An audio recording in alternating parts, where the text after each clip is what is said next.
Goeiemôre almal. Hierdie Sondag wat kom is Palmsondag.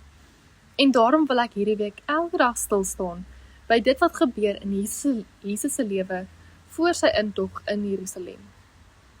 Vanoggend lees ek vir ons Matteus 18 vers 21 tot 35.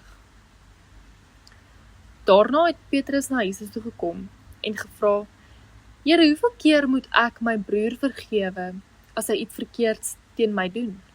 Selfs 7 keer. Jesus antwoord hom: Ek sê vir jou, nie 7 keer nie, maar selfs 70 maal 7.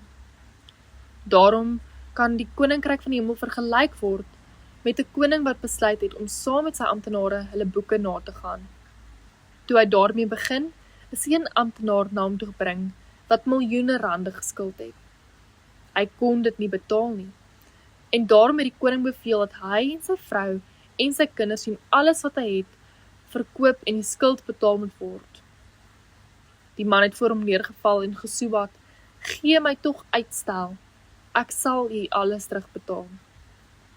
Die koning het hom jammer gekry, hom laat gaan en sy skuld afgeskryf. Toe daardie man buite kom, het hy een van sy mede-amptenare raakgeloop, wat hom net 'n paar rand geskuld het. Hy het hom gegryp en gewurg en gesê: Betaal wat jy skuld.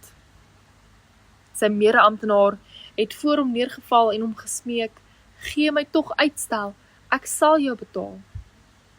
Maar hy wou nie en hy is daar weg om hom in die tronk te laat gooi, totdat hy die skuld betaal het. Toe sy mede-amptenare sien wat gebeur het, was hulle diep teleurgesteld. En hulle het alles wat gebeur het vir hulle koning gaan vertel.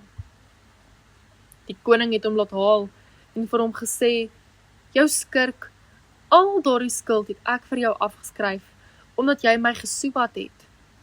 Moet jy nie ook jou mede-amptenaar jammer gekry het, soos ek jou jammer gekry het nie? Die koning was woedend en het hom oorgegee om gemartel te word, totdat hy al die skuld betaal het. So sal my Vader wat in die hemel is, ook met julle maak, as julle nie elkeen sy broer van harte vergewe nie. Net tot sover. So ons sien Petrus kom met die vraag: Hoeveel keer moet ek vergewe? En hy dink is oké met 7 keer. Maar Jesus leer dan vir sy disippels iets oor genade. Vergifnis gebeur 7 maal 70 keer. Met ander woorde, baie, onbeperk. En ons sien Jesus gaan verder dan deur hierdie gelykenis te vertel van 'n man wat onmeetbare skuld gehad het, wat afgeskryf is.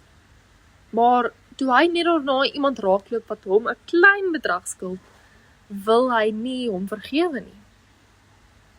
En ek dink om hierdie gedeelte kortliks op te som, leer Jesus sy disippels dat die koninkryk nie werk met boekhouding nie, maar met genade. Hy leer hulle ook, vergifnis is nie opsioneel nie. Dit vloei direk uit die genade wat ons self ontvang het. Dink vandag hieroor. Is daar iemand wat jy nog skuldig hou? Al het God jou vergewe? En wat leer God vir jou in hierdie gedeelte oor vergifnis en genade? Kom ons bid saam. Here, U is die een wat ons leer om mekaar te vergewe. Here, dankie vir die wonderlike genade wat ons het, wat ons kry van U. Here, help ons en lei ons deur U Gees, om hierdie genade ook teenoor ander mense te kan betoon, want ons kan dit nie uit onsself doen nie. Amen.